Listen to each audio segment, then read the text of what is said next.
Yes, ma'am. We are not able to schedule appointments at this time, but I can give you the number to either Montgomery or to Huntsville. I don't. No, ma'am. It's a hard time for the family. We realize that. No, ma'am. So if you would like the numbers to Huntsville or either Montgomery, I can Yes, give you ma'am. those numbers when you're ready. Yes, ma'am. I understand. The clinic is sitting idle. I'm not going to say closed because we're not closing, but we are sitting idle and not seeing patients. The possibility of having to shut this clinic will leave 2 independent clinics in the state of Alabama. And I have spoken with both of those clinic owners.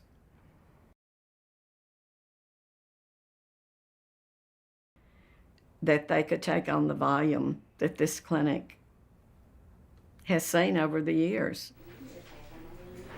The other clinics in Alabama are just a heartbeat away from being in the same position that I'm in today. Closing the clinics is not going to stop abortions. Women are going to have abortions. It's just that they are not going to be safe and legal.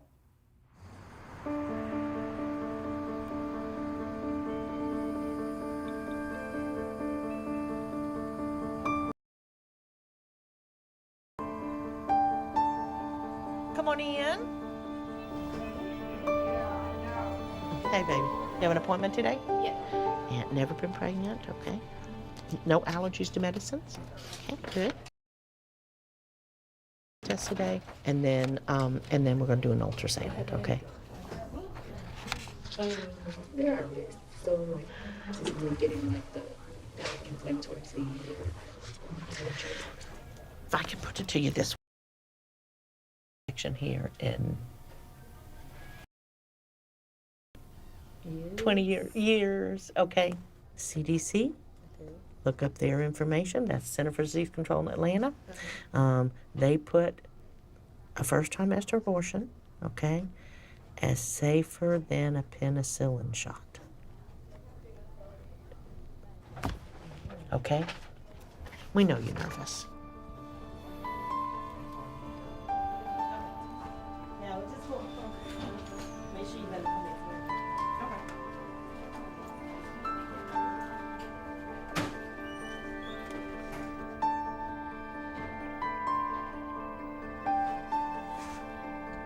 Hey, baby. Are you swamped?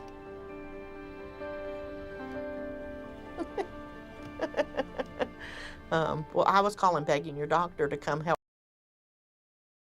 because I just got a phone call from Dalton that Dr. Umorn's in the hospital in London.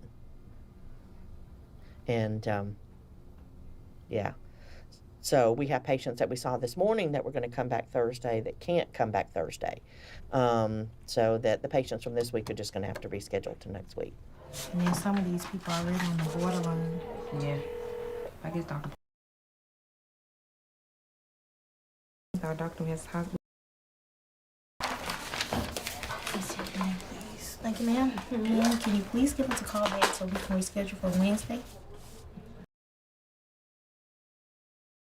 Do every single year and sometimes multiple bills, but they passed a bill that they knew that we could not comply with, or we knew that we could not comply with, and that was the function of the bill. The purpose of the bill is not to regulate us, it is to regulate us out of business. The function is a trap. Reiterating that July 1st of 2014 is the deadline for obtaining our certificate of completion. The final inspection should occur several weeks prior to allow for any corrections and reinspection if needed. This is another letter, that's one letter. We have until July 1st to comply with the new rules and regulations, and if we don't comply, then we're all sorts of dilemmas today.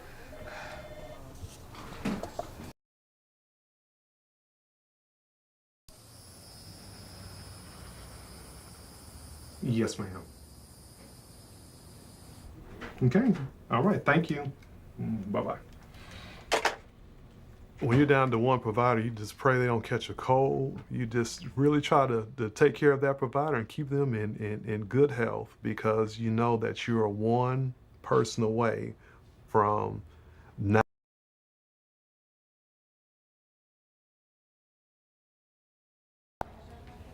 the restriction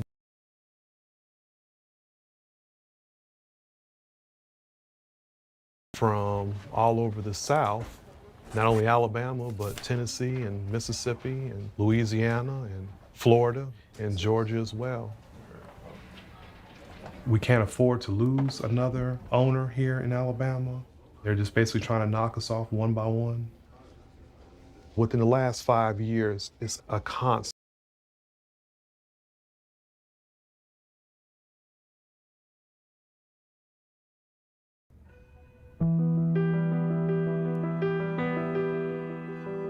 Good evening. In a landmark ruling, the Supreme Court today legalized abortions. The majority in cases from Texas and Georgia said that the decision to end a pregnancy during the first 3 months belongs to the woman and her doctor, not the government.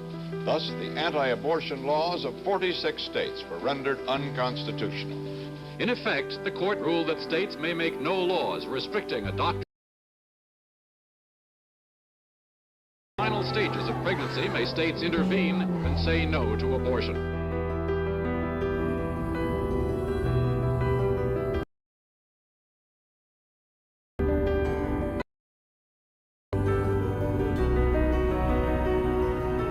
In Texas today, Governor Rick Perry signed into law some of the nation's toughest restrictions on abortion.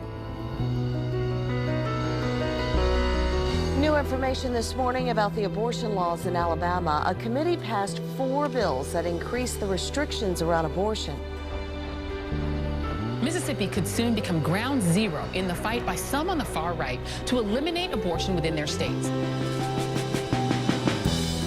Always remember that it is our duty to protect those innocent lives that are not being protected right now. Today you see the first step in a movement. I say we're going to try to end abortion in Mississippi. Opponents say these laws are designed solely to close abortion facilities, but supporters say they make health care safer.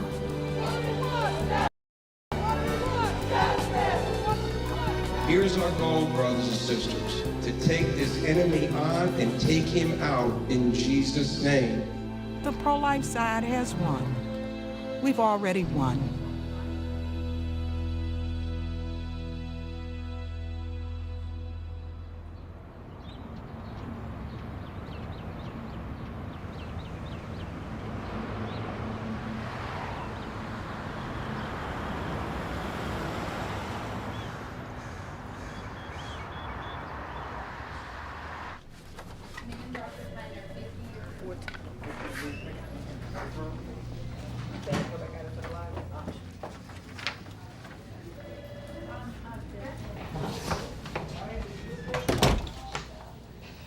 I really didn't realize I was pregnant for a while because I had 2 periods initially, plus I was on birth control. So there's just a whole lot of surprises when I found out.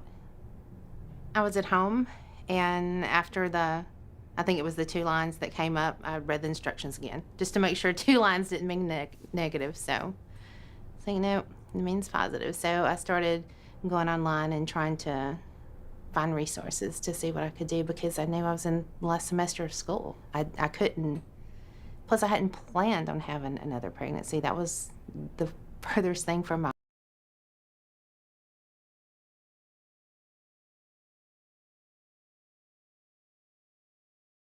was closed temporarily.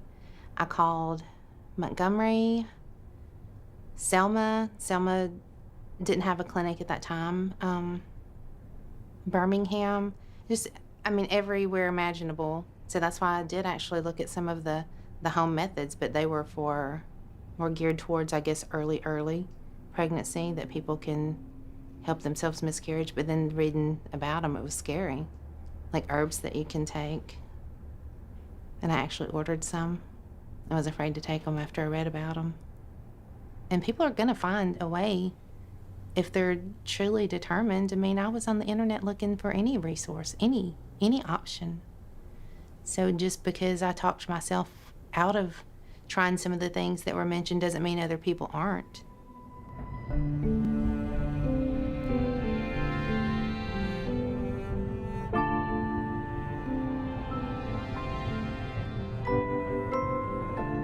When there are 80,000 lives lost to abortion each year in our state, we know our work is a long way from being over. This session, I'm calling on the legislature to strengthen our ban on that procedure. My goal, and the goal of many of those joining me here today, is to make abortion at any stage a thing of the past. Democratic State Senator Whitney Davis of Fort Worth is trying to hold out till midnight in a filibuster to block a bill that would set the standard for the strictest abortion laws in the country. Members, I'm rising on the floor today to humbly give voice to thousands of Texans who have been ignored. It's being done, voted on, look around the room, primarily by men.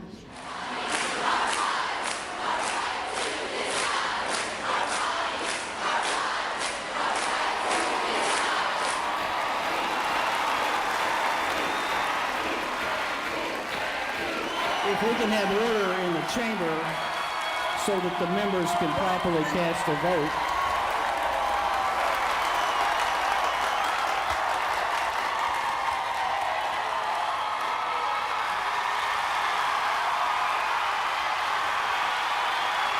Members, it's now past midnight, and so I'm going to look for a motion from Senator Whitmire to sign it down.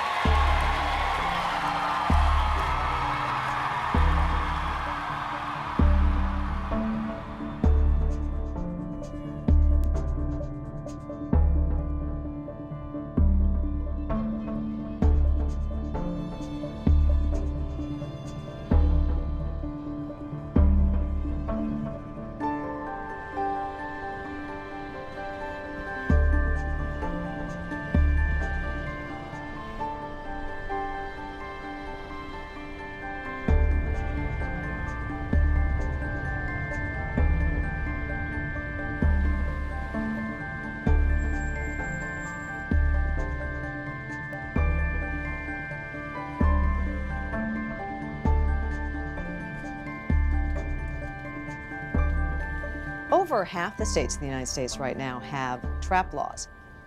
TRAP laws are targeted regulation of abortion providers. These are laws that states pass that they're not a general law that might apply to all doctors in the state or even all OBGYNs in the state.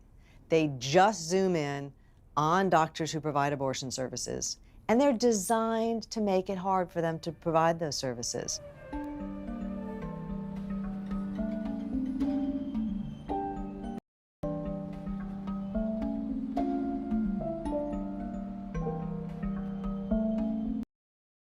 This has become a very disturbing trend because what it means is it's harder for women to get services.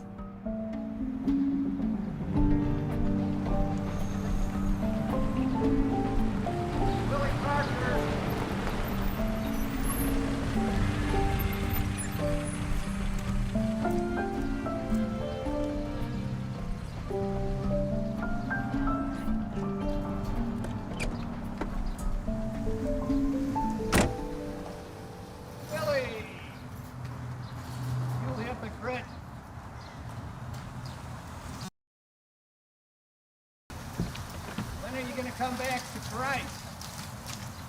Stop killing babies. Yeah, you know, Willie Parker, he goes down to Mississippi twice a month to kill his own race. In Jackson, you know that? He claims to be a Christian.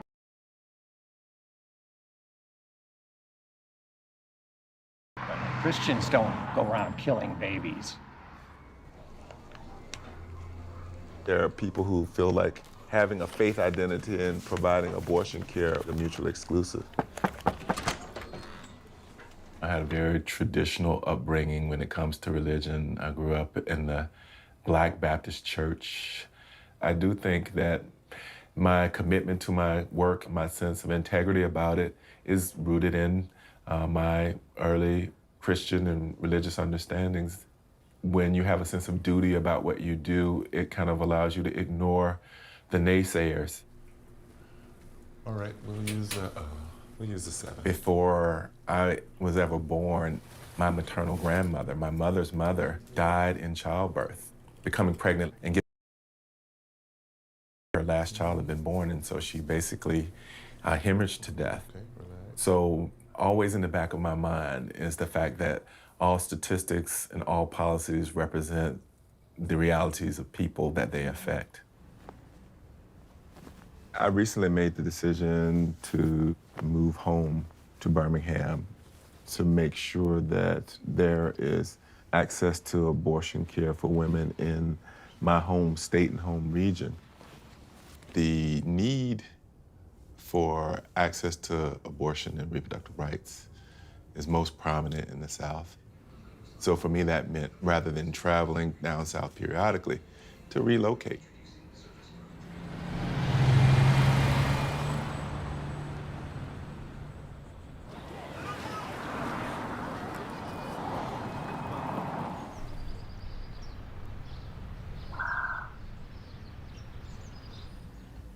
Want some corn?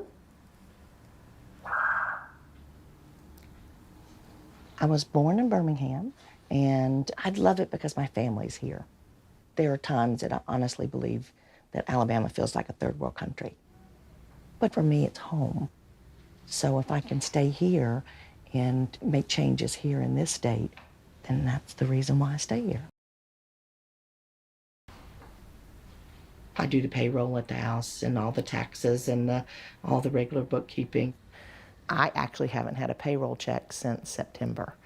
And because things have been so I'm living off of my income tax refund.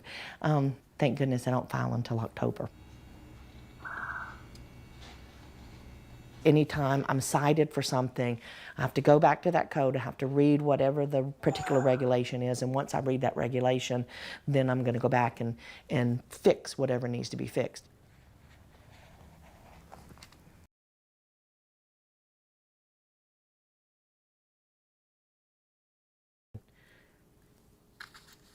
And there is no 7.9.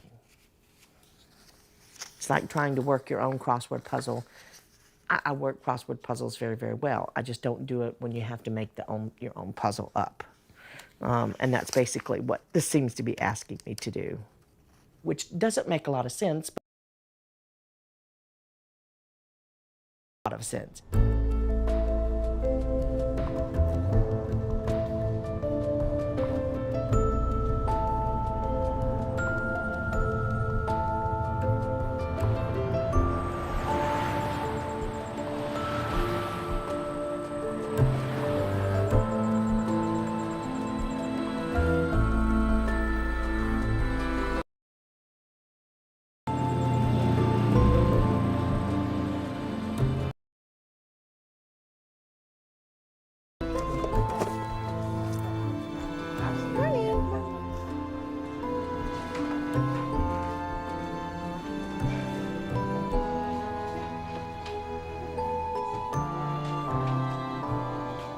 Are you wanting to do any IV sedation? You can just decline that.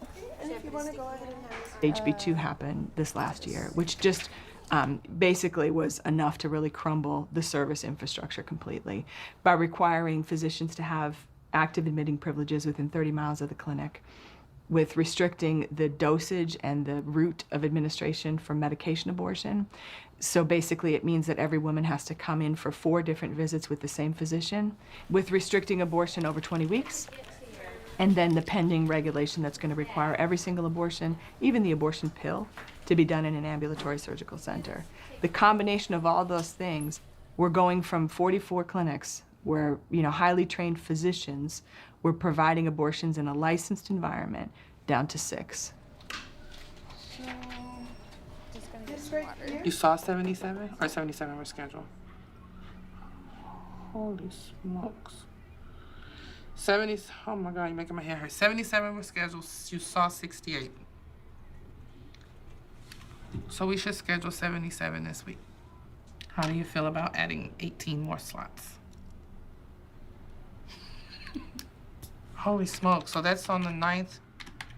We already have 59 consults scheduled?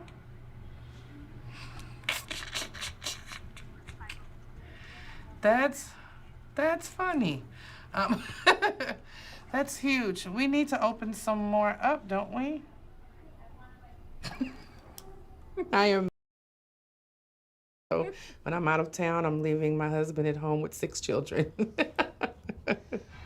The clinics now need a lot more attention. There's a lot more to do. There's complying with the law. Someone has to run the clinic and strengthen the clinic.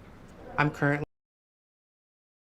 away from my family, away from my children, and it's hard. When I started in abortion care, I had absolutely no idea that there was a fight going on about abortion. I applied for a job at Planned Parenthood of Waco. I'm thinking that I would work there until I found something that I wanted to do. And on my first day there at that job, I was rushed by protesters telling me that I shouldn't work there and I was going to hell. And I think I was bit by the bug from that day forth. If these people were fighting against it, that somebody had to fight for it. Well, now HB2 is in full effect. So our call volume increased tremendously in one day. I mean, we saw our call volume double, if not triple, within a matter of hours, because all of the patients are now getting those calls saying, today, but unfortunately, I cannot see you today. And so that started the women to call the 6 remaining clinics that were open, but you can only imagine that if you have 500 women to get into 6 clinics, there's a time is of the essence.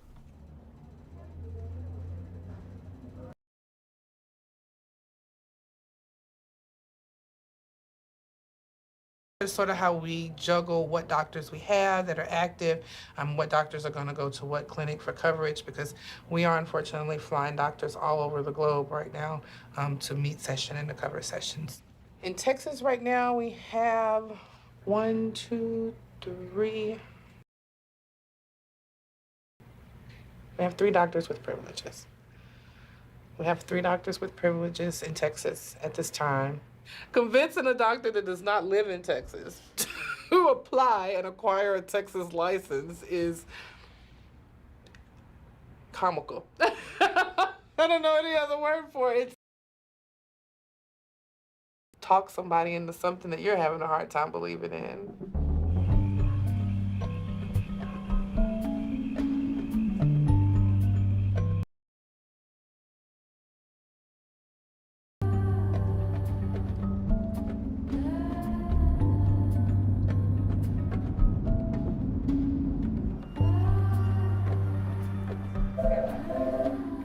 Reproductive health may help you.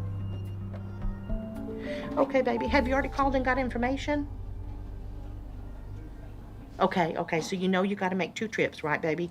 The first one is for counseling, and then you've got to wait the 24 hours. Now, we're doing procedures again next Thursday on the 18th. All right, sweetheart, I have you down for 8 o'clock on Friday morning.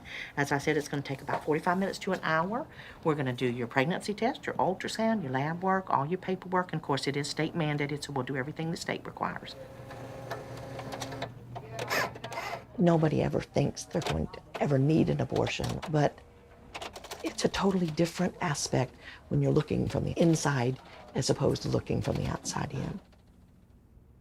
I was pregnant at age 19 in December of 1973. I had my college in front of me. I had things to do. I wasn't ready to be a parent. And I have never, ever, ever forgotten that if I had been pregnant in December,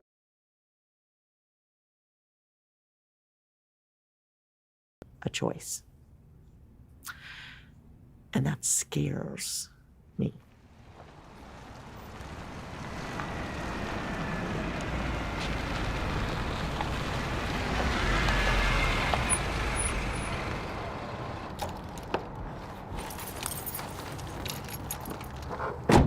Captain, good morning, Doc. How you doing? Well, man. How are you? Fine. You will not hear me complain. You know that. Yeah, because the office 9-1, right? Oh, look, 9-1. You better believe it. You better believe it.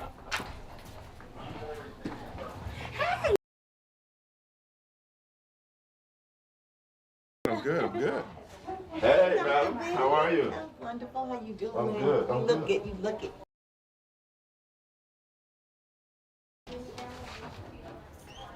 Yes, ma'am.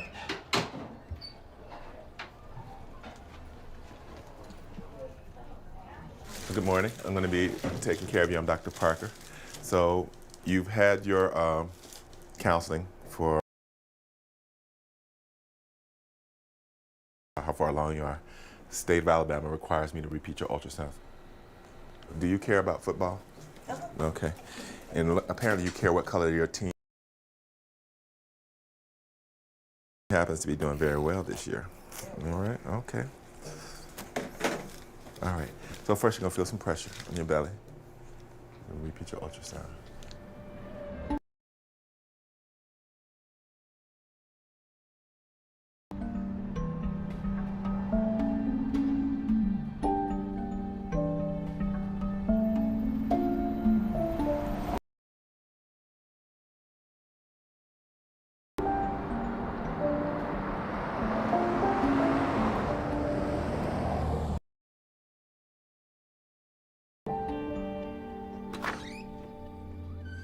I'm Dr. Parker.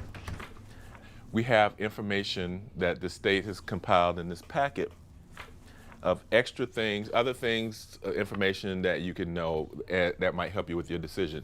I'm obligated by law to offer it to you. I'm required by law to tell you that by having an abortion, it can increase your risk for breast cancer. There's no scientific evidence to support that. Now, the state requires me to tell you that if you were having this procedure, there's the risk of complications. I think that's a good thing to know, the risk. The state requires me to tell you that bleeding, that can be life-threatening and can require you to be transferred to the hospital and need a blood transfusion. If you're having bleeding, that can only be controlled with removing your uterus. You'd have to have a hysterectomy and you lose your ability to have babies in the future. Those are all the risks associated, but guess what? Those are the exact same risks that's associated with having a baby. It is to say that you're not taking any extra health risk.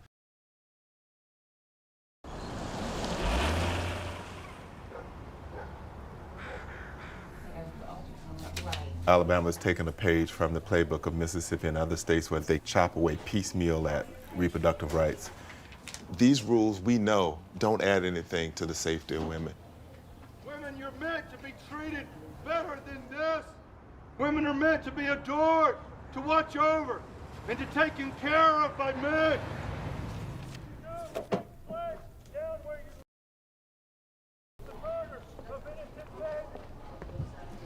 Man, first thing, baby, I just sign this that says that I'm giving you state booklets. The blue one, like the gentleman out front, okay? I have to hand it to you. I don't like that blue book, but you have to get it. So if you'll sign in date, baby, right there that says you're getting it, okay? You're just gonna tell me how to practice medicine? Nobody's asked me what constitutes safe abortion. Nobody's gone to anybody else who has formal training, right? They're not using best practices based on evidence-based approach. They're not using the research that we do to determine what's safe abortion care. They don't want that. They don't want to hear it. Right. They don't want that. They're letting politics trump medicine.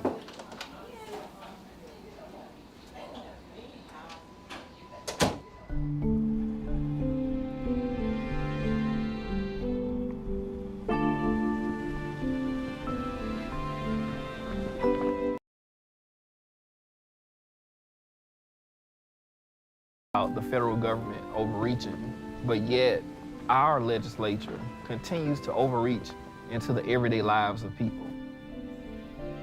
Each year, we have new legislation that's attacking women's rights and reproductive rights from different angles. This year, it may be a probing bill. Next year, it may be a bill to close abortion clinics. Next year, it may be a fetal heartbeat bill. It's always something. I think they have anti-choice legislation they're trying to see what works here, and then next year another state will get the information and they'll present it at that point. So, of course, I mean, we can pretty much forecast what's coming down the pipe because we can look and see what Mississippi did last year and what Georgia did 2 years ago, and we know we'll eventually see a bill very similar to that.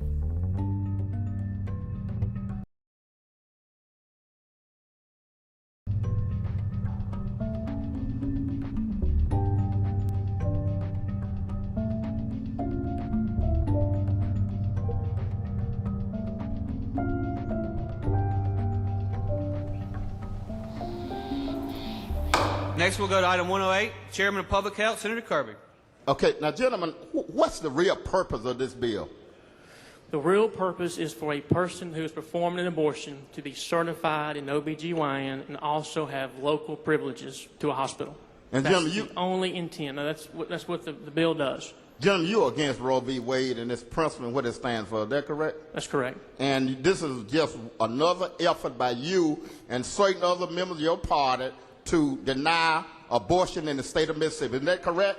Well, I can assure you, gentlemen, that my party, as you mentioned, many of us believe that life begins at conception. And so if this bill goes into law and it makes it just a little step harder to get an abortion and save that life, then yes, sir, I think that's a good bill. I disagree.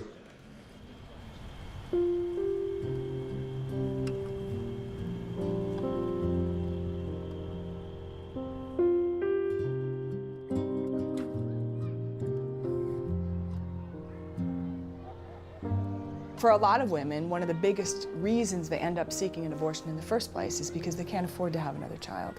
Most of our patients already have a child. They're already working poor, either single or married moms, and they're seeking abortion because they know very personally exactly what it takes to bring up a child. It's not like something abstract, it's something they live every day.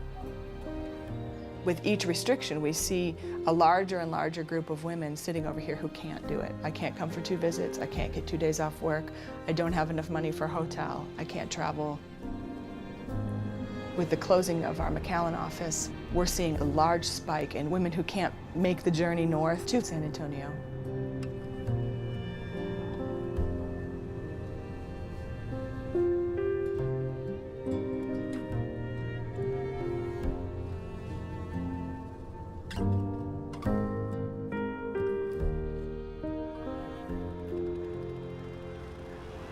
Our McAllen office had been open in the same spot since the Roe v. Wade decision. And to make the decision to close that clinic was horrible.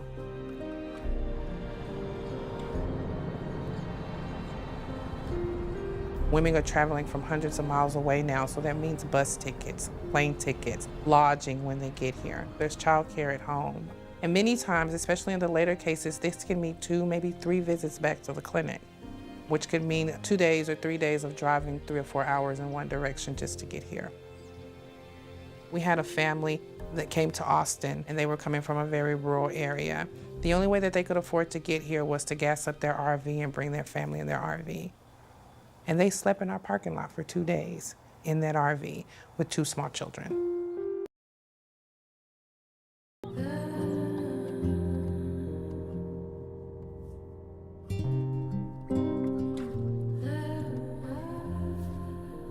I'm gonna try to keep my hands together because I don't want you guys to see me shaking. I have 2 boys, 13 months apart. The oldest one is in the 3rd grade and the youngest one is autistic. That's my little challenge child, I like to say. It gives me my little challenges, but I love him just the same. I am honestly not emotionally fit is about the best way I can explain it, to take on another child. It's already too much. We stay reading and writing and doing math and working a full-time job and coming home and cook, clean, and picking up behind people, and it's just a lot. And mentally, you know, I feel like I can break at any moment. I'm okay with the decision that I made. I accept the decision that I made, and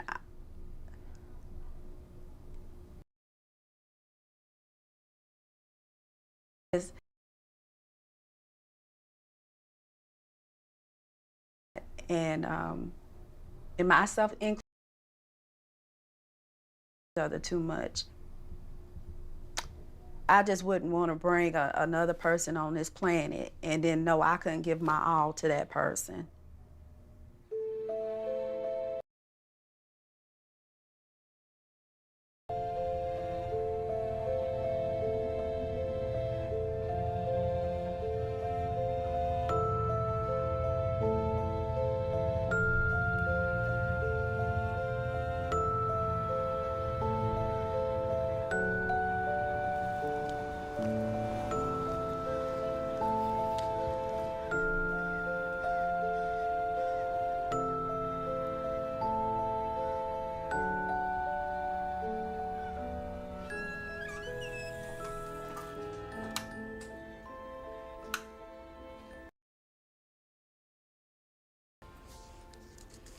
This is our pre-op area, so all patients at the ASC have to have lockers for the staff. Each area in here either has to be separated by a wall or a curtain, so that's something that you won't see in the clinics, or the curtains hanging from the ceiling. One of Whole Woman's Health philosophies is that it's kind of cold, but unfortunately we can't have any freestanding oxygen machines. The suction has to be in the wall, and that is for every bed in pre-op, and then you'll also notice it for every bed in PACU or aftercare. I don't know that we've ever used any of these things in the walls in this clinic ever. This is our pharmacy here, which has to be locked up. The drugs always expire because we never use them. And to replace those drugs, I would say a month, we spend about $1,100 throwing out expired medications and replacing them. Another thing you'll see here that you don't see in the clinics are the linen buckets that we have here. We have to have a linen company come out. We can't use disposables. So usually in a clinic, because it's such a quick procedure, she undresses from the waist down and that's all. Here she has to get completely undressed and into a hospital gown before she can go into the OR. And this is our operating room. And the question we hear from patients all the time is, are you gonna cut me? Am I being cut? Because that's what an operation is, you know? You hear that more times than not, unfortunately. This is the same exact building and the same exact setup that you would bring someone who's having open heart surgery. No different. No different. Same exact setup.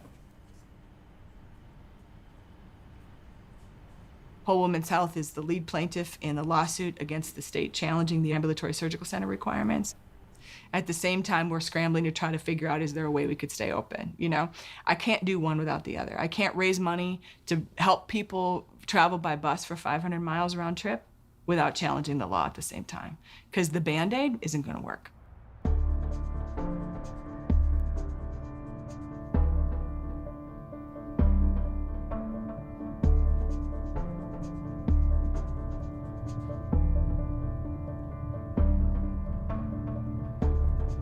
There are over 3 dozen cases right now on access to abortion services going through the courts. In the past 3 years, more than in the past.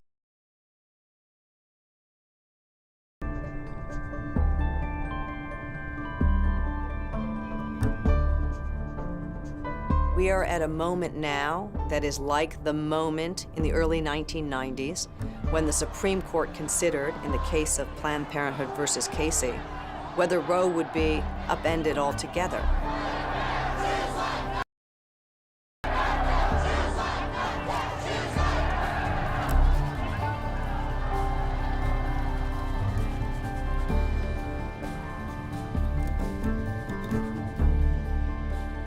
There's no question. In short order, the Supreme Court is going to hear another one of these cases. And when that happens, it's going to be a showdown on, are the constitutional protections that the court has recognized for over 40 years going to be reaffirmed, or is this court going to take a turn? That is what this next Supreme Court case is going to be.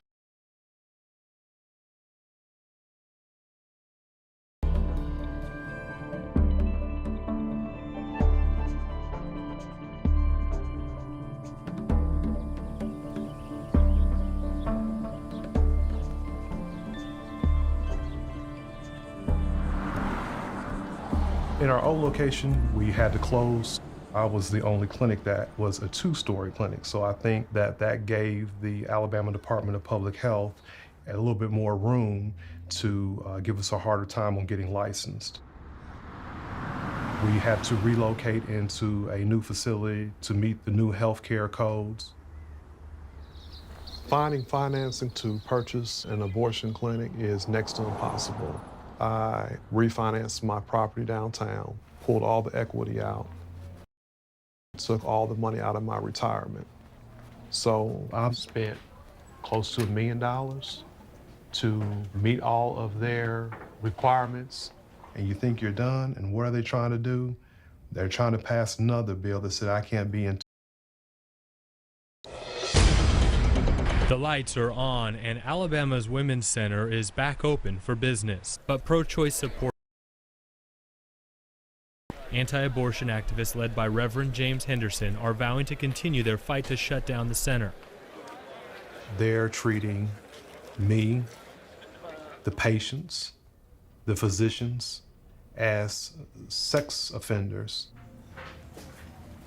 I mean, I guess I was fooled about that. Okay, you know, I've met every requirement they've had. You know, I have a nice facility, but that's not happening.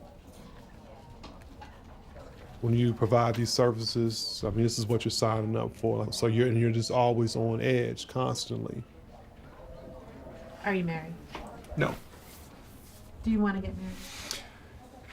Yes. But right now I'm married to the work. I'm married to the business. This is not one of these type of things that you can be halfway in and halfway out. If you're going to do it, you have to be committed 100%.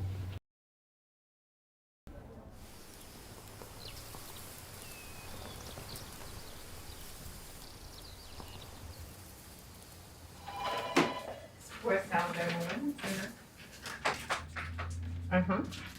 Right now, we are referring patients to Huntsville or to Montgomery. I can give you either or both of those numbers if you would like. This has been a long, difficult 7 months. And to hear the phones ringing is very disheartening. Hello, how you doing? Good to see you. You too. How's everything going? I had plans to go ahead and practice until 2018 or 2019. 2018 would have been my 50th year in practice, and it was kind of a goal. In 2019, I would be 80. But early in 2014, we were almost the only provider in the state, and it got much more of a grind on me. There were a lot of days we'd be in the clinic for 12 hours. And after about 3 months of that, I just said, this end of this year is going to be it. Glory was able to recruit this other physician who had outstanding credentials. When I left, it would appear that everything was going to be taken care of, be a smooth transition, and the clinic would not be down at all, but it did not really turn out that way.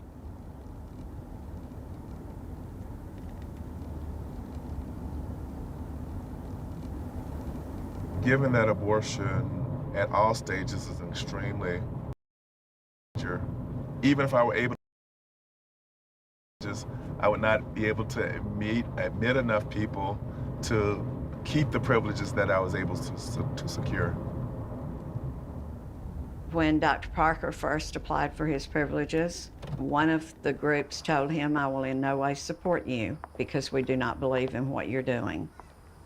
The other group, one of the OBGYNs is the director for Save a Life, and Dr. Parker's application goes before this board. Hey. How are you guys today? Good. Morning. Good morning, madam. How are you? I'm good.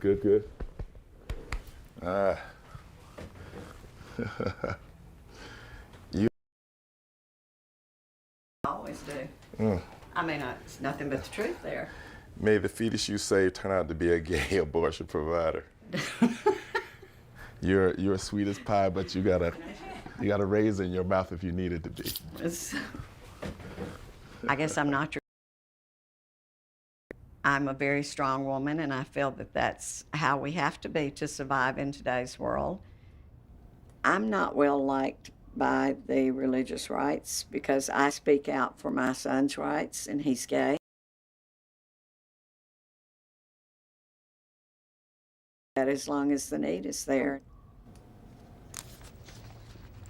Throughout the time that I have been closed, I have set several dates that if I'm not open by a certain date, I will close the clinic.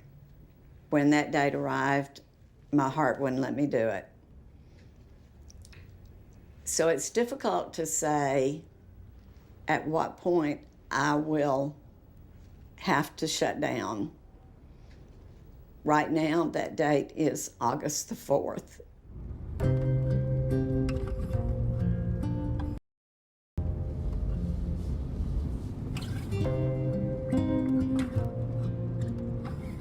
I have the support of the other clinics. Dalton and Huntsville, June and Montgomery is very supportive of me. And that's what's so wonderful about the three working together as the only 3 independent providers left in Alabama.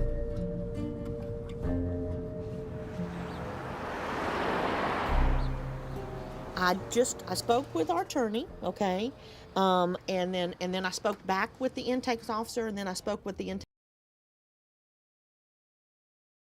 To do is to see if they can bring in another judge, okay?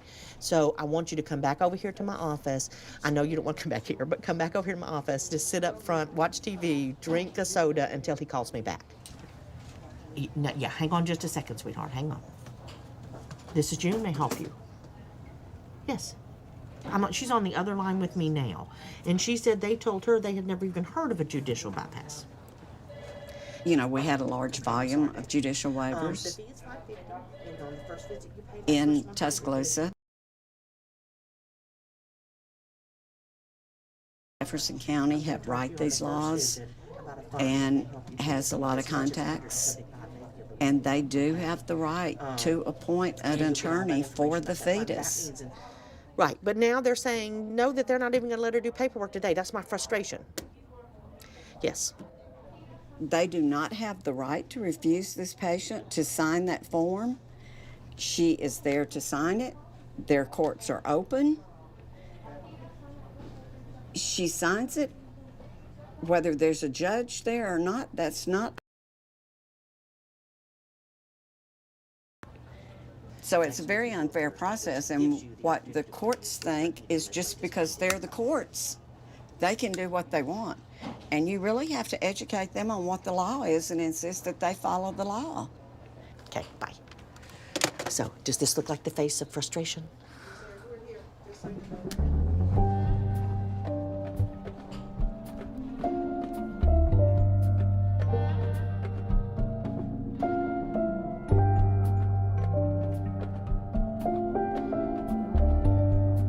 Alabama Supreme Court Chief Justice Roy Moore made several stops in North Alabama today as he campaigns for election to his old seat. I'm not here as a politician. I'm not here as a religious leader. I'm not a minister. I have been a judge, sworn to uphold the Constitution of the United States. Moore says it is time for the church to take back ground in politics, to stand up for religious freedom and return Christianity to one nation under God.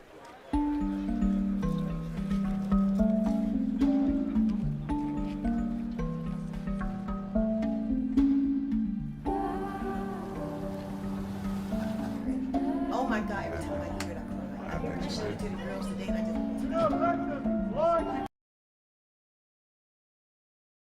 Baby is okay.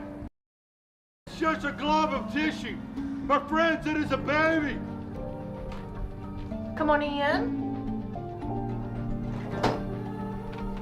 Hey, darling, you have an appointment today? After conception, your child's heart is beating. Please, I just watched the man come out. If you'll sign and date, baby, right there.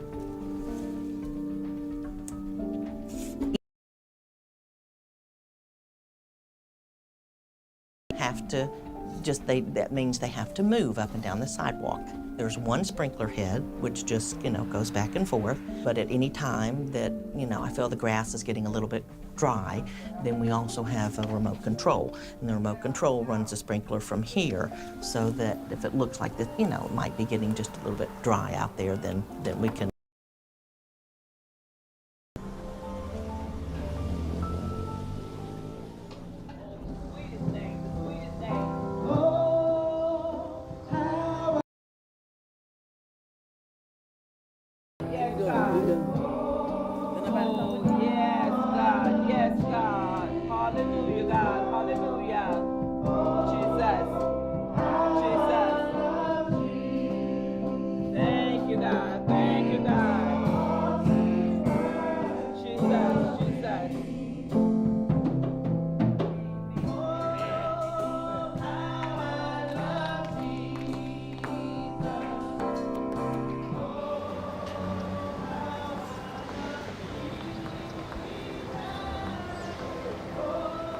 Dear Lord, we thank you for this food. Bless the hands of the prayer and Lord, we just thank you for the fellowship and your name we pray. Amen. I've wanted to talk to church and say, you know what? 1 in 3 women have an abortion in their lifetime. Majority of congregations, particularly in the Black community, are women. So there are women there all the time who've made this decision. Who, you know, where's the love? Where's the compassion? Where's the ministry?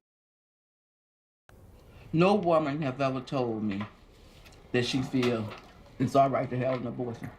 I said, but they have told me that this is the only decision I can make at this time. So hey, it's not up to me to, you know, question them, but it is up to me to encourage them that this is.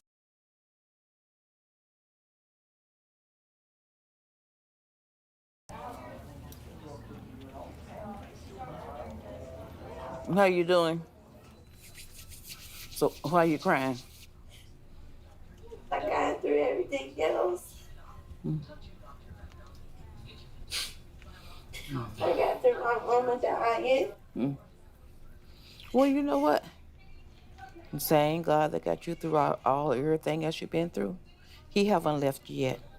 He's still there. Father God, in the name of Jesus, Father God, give her peace, God. Father God, meet her, God, where she is. Father God, let her fully understand that you are God and beside you there is no other. Father God, and we just praise and magnify you. Because, Father, for that, God, we do say thank you. These and all blessings and blessings in your Son, Jesus' name. Amen. Amen. It's not an easy thing to do, but just like my grandma said, I called her crying and told her. She was just like, I won't be the first to have an abortion, and I won't be the last. She didn't want to put too much input in because deciding to have a child and not having a child, that has to be my decision. I have to be able to sleep at night and pray to my God about it. I want to go to heaven. I want to see my mama. I want to have healthy, beautiful children one day. I want to have a nice, loving husband. You know, those are all things that I think about. It's like, well, what if I never have a...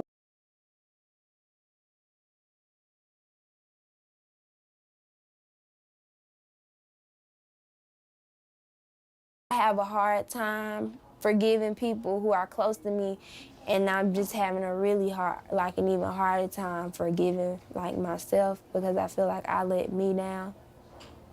But I know it's gonna get better.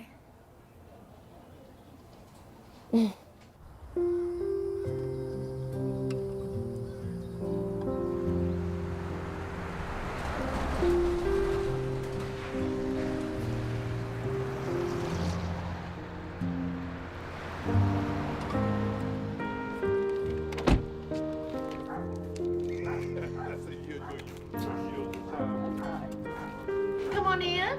Hi. Pretty much. Hello. Hey. How are you?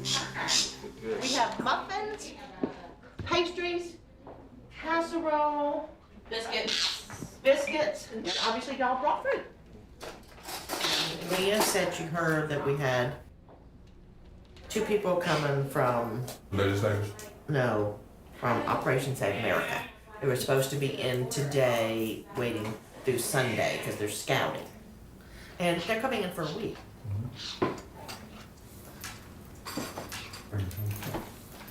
Yeah, so she called the police department and the Capitol Security to make sure that they beefed up security and so forth. Now this is a known terrorist Group. group. These people are people who are criminals with criminal backgrounds. It's one of those things that's kind of like waiting for the tornado to hit, okay? Yeah. You know the bad weather's out there. You know it's moving in your direction.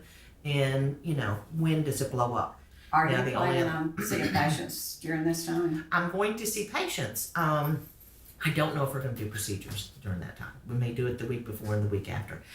The problem would be part of me wants, you know, we saw patients this week, we did abortions this week, but part of me hates hates the spectacle and the shaming and the fear and the terror these people impose on women. But there's something about empowering these folk by scheduling around them. There's something that just doesn't sit in my gut about that. And if they do close me down, then they win. Right. That's how I feel. Then they win. Right. And nothing makes me angrier than that.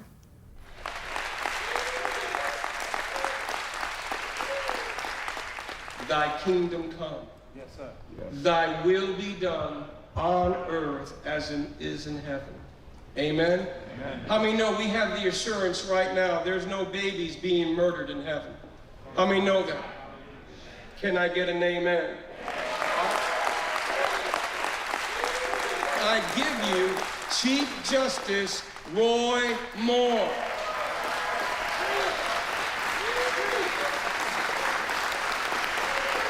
We've forgotten what this country is about. Indeed, I think the United States Supreme Court has forgotten what this country is about, because if they hadn't, they wouldn't be trying to create rights that are not in the Constitution. Dignity is given to God, not government. Well, I'm sorry, but this country was not founded on Muhammad. It was not founded on Buddha. It was not founded. This country was founded upon God. And anybody that wants to argue that proposition argues against the whole history of our country and our birth certificate.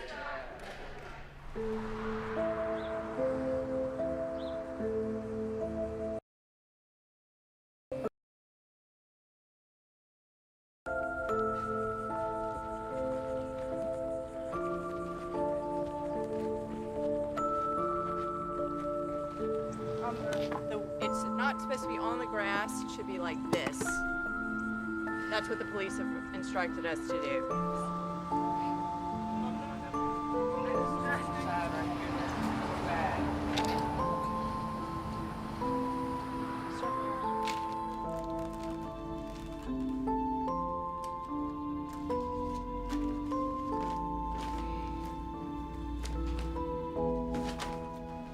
People have been killed doing this work, and I don't wear a vest because a vest doesn't provide me with any greater sense of safety.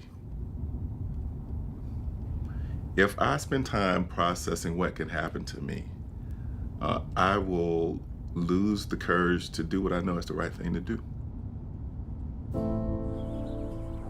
Our Father who art in heaven, hallowed be thy name. Thy kingdom come, thy will be done, on earth as it is in heaven. Give us this day our daily bread. Lead us not into temptation, but deliver us from evil. For thine is the power and the glory forever and ever. Amen. Let me.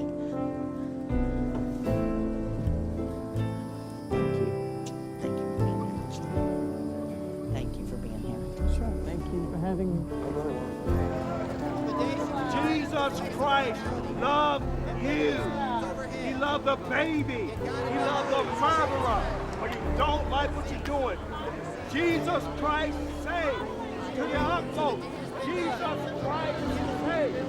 Now must live the rest of your days the choice that caused one to die.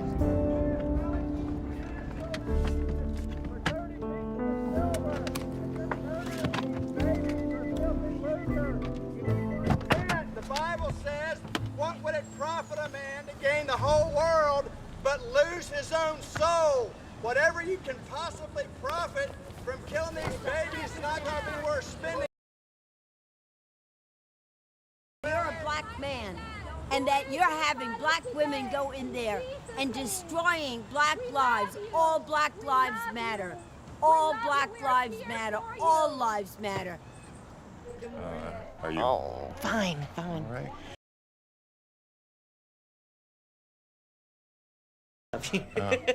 Yeah, I know that, but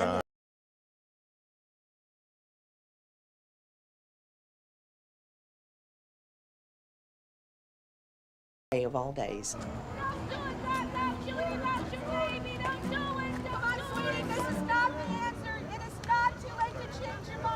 This first patient is a 14-year-old who was gang raped by 3 guys and a girl, and she is now 12 weeks pregnant. Pelvic exam before. We don't have any narcotics or any other sedatives to give her, so the only real sedative I have to offer her is by gaining her trust and reassuring her that we're going to take good care of her.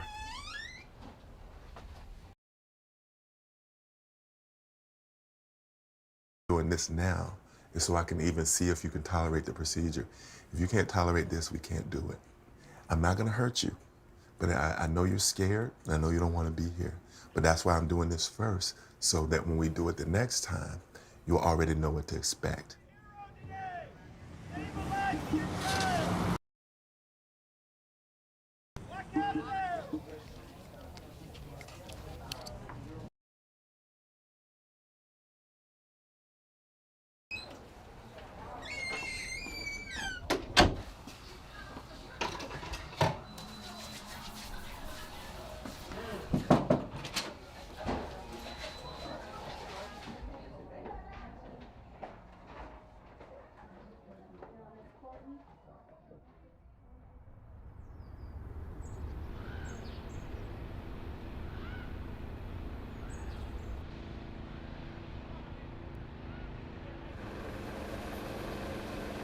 At this point, I was uncertain what I was going to do. But my only option to keeping the clinic open was to sue the Alabama Department of Public Health. That was not something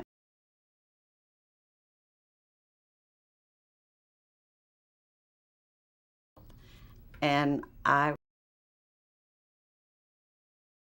those relationships, even if I won the lawsuit, I was concerned about that. It was a big decision for me. I lost many nights of sleep trying to decide if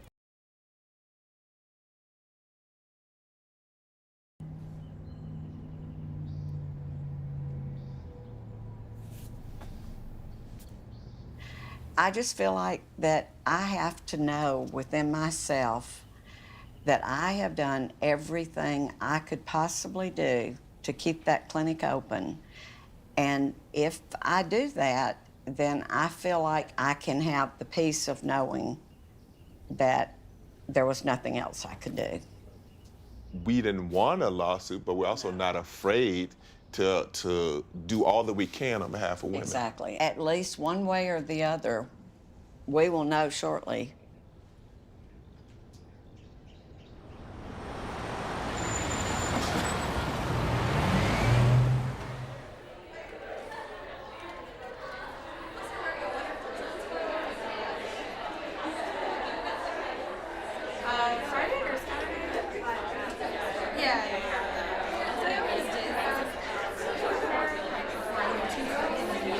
Good morning. And welcome to the July staff meeting. Since last July, we've had to file 7 new cases in the United States, 4 in the last month of June. So it is escalating what is happening across the United States. And we've gotten to the point now that we are on the verge of the Supreme Court taking one of these cases.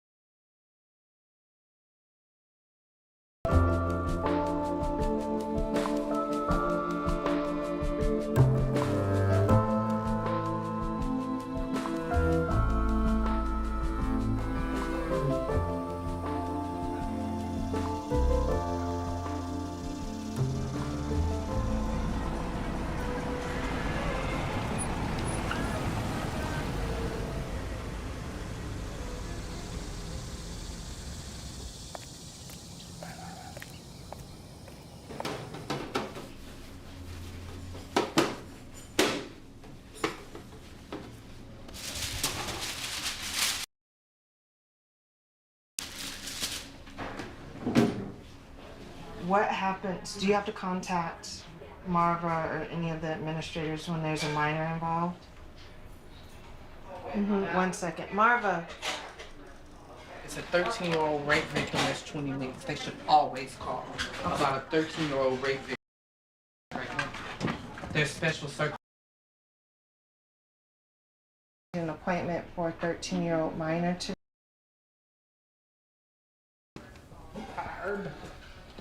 We had a 13-year-old who was referred to us from McAllen, and she is right at the cusp.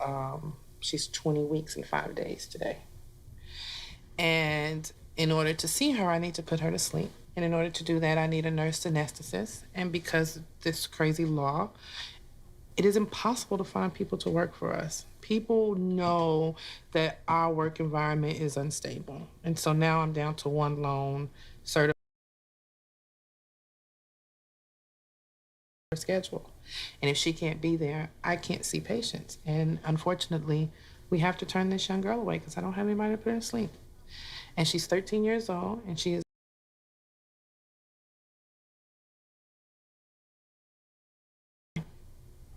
and there was nothing I could do to save her.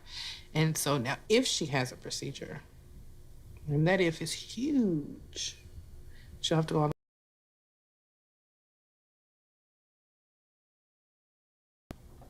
and spend 3 days. It'll never happen. We know it won't. In those cases, I feel like it's an automatic sentence to parenthood. We sentence her to motherhood because what are the odds of her making that trip? It's not likely.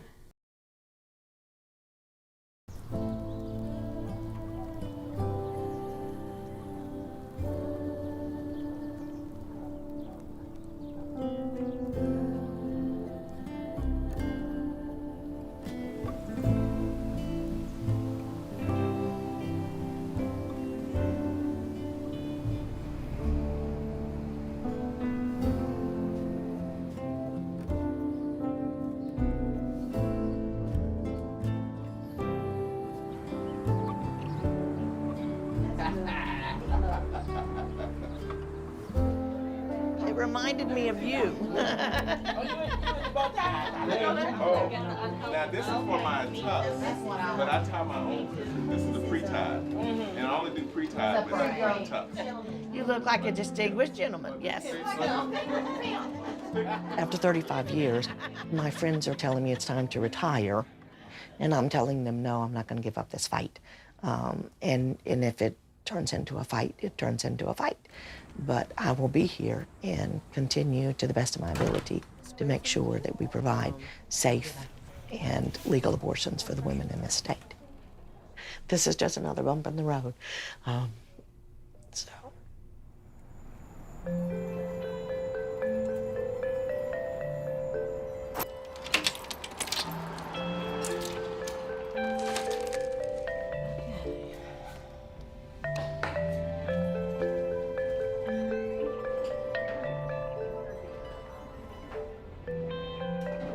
I was in Starbucks and the attorney called me and the Department of Public Health decided we're not going to fight this lawsuit. I was ecstatic.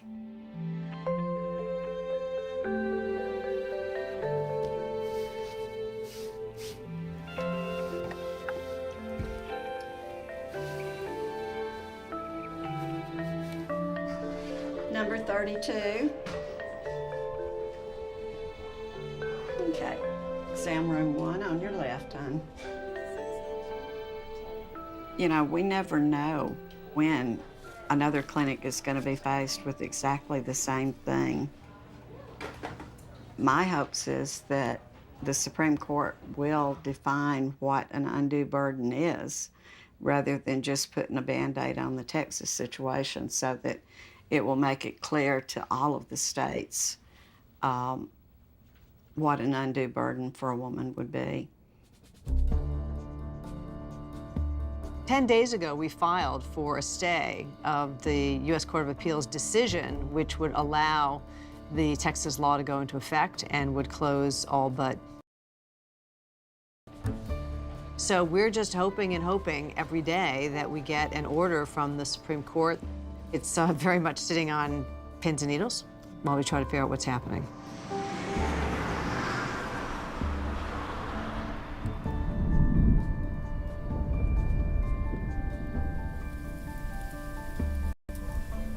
We don't know if it's our last day, actually. We are waiting anxiously to hear from the Supreme Court. So, Rachel, Supreme Court, they could say, we don't want to hear the case at all, and then what is, right? If they say that, what is, if they decide they don't want to hear the case at all. Or they could say, we'll hear the case, and while we're listening and reading over the information, there's an injunction, so you guys go forth and keep doing procedures. Or they could say, we're going to look at it and go over it, and while we're looking at it and going over it, the law stands and don't do anything. Right. So it could be a catch-22. The worst thing could be for them not to say anything.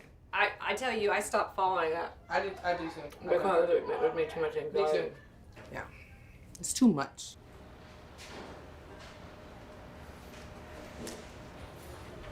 It was hard last night. I couldn't sleep.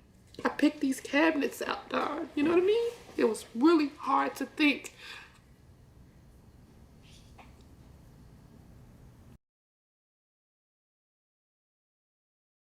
It's beautiful for these women who they're gonna take it. Let's see what happens. I'm sorry.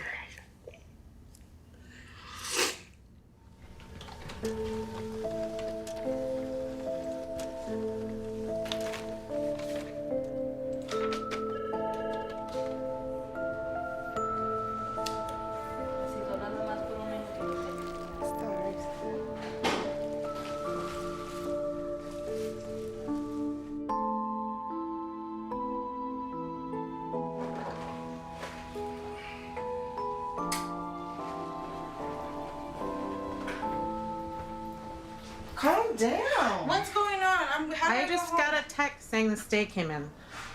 Okay, calm down.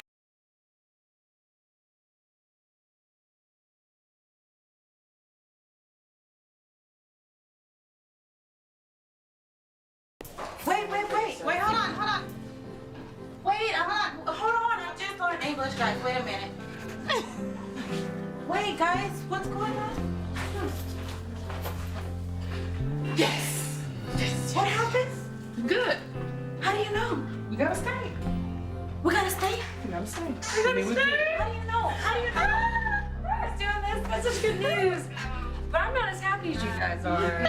Because I keep thinking they're just going to push it off and push it off. But it just gives us a little more time.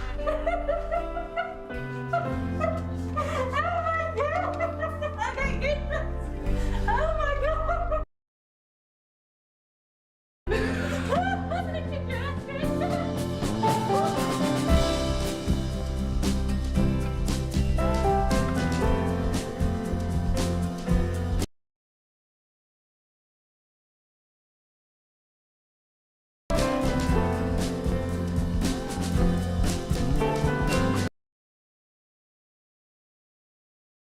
United States, where something that was so hard won is now up for grabs again.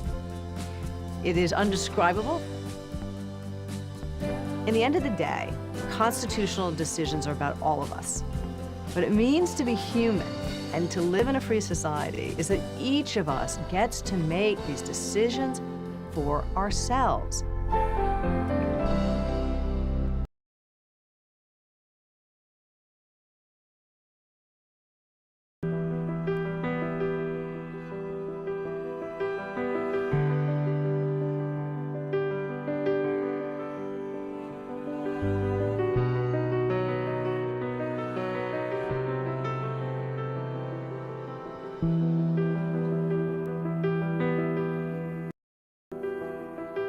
I am hoping that what we're seeing right now is the darkest night, which will bring the brightest tomorrow.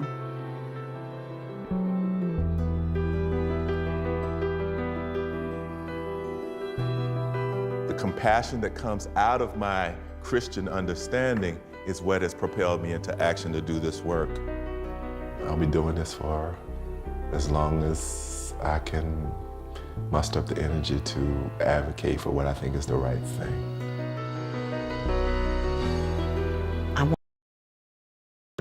I want women to quit shaming each other. I want people to quit shaming women over abortion, period. The balance of what happens with Roe versus Wade is in the sway of the courts right now.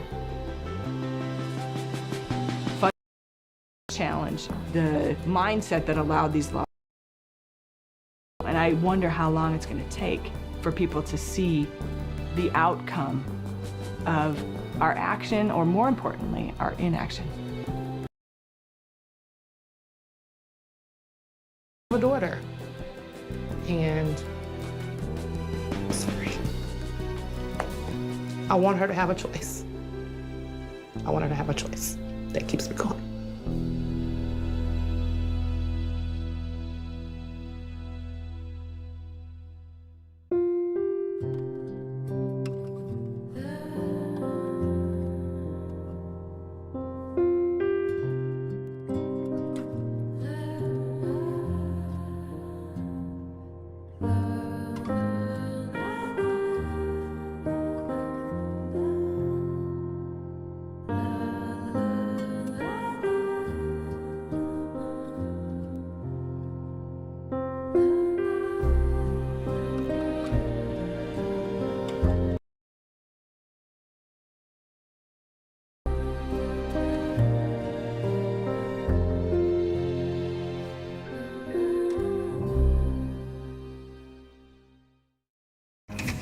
Independent Lens continues with some perspectives about faith and women's health.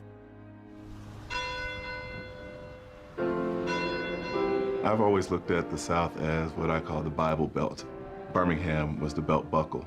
So I grew up with a very traditional religious understanding. Let's give a warm welcome to Dr. Willie Parker. I had to reconcile my Christian understanding with my choice of being a women's health provider. And I wrestled with that for a long time. I have not been able to sit by idly and watch women denied their human or reproductive rights. I don't do my work outside of Christianity. I do the work in the context of my Christianity. Talk to me just for a second. My name is Tanya. I'm a registered nurse. I'm the media spokesperson for Pro-Life Mississippi. It's gonna hurt you. You'll never be the same again. I feel so many more women set free in our state. That's why we've got to be the first state that's abortion free. God's court is thou shalt not murder. There are people who question my Christianity in a region of the country that's extremely religious. I'm a scientist. I'm a Christian. So the part of them that is Christian resonates with me deeply. Even though we disagree or we're led to different conclusions, I can respect their reservation. I want them to feel my humanity and to feel the humanity of the women who make the decisions to end pregnancies. I'm Dr. Beverly McMillan. I'm here to pray that someone changes their mind. You know, we don't have to overturn Roe v. Wade. All we have to do is change people's mind and hearts about abortion. Forward together. Not one back. My fears are that politics will trump medicine and then we will get more of these rules. I think we know we're on the right road. We simply have to plan. We have to account for the world as we want it to be, and we have to account for it as it is, and we have to work to close the gap between the two.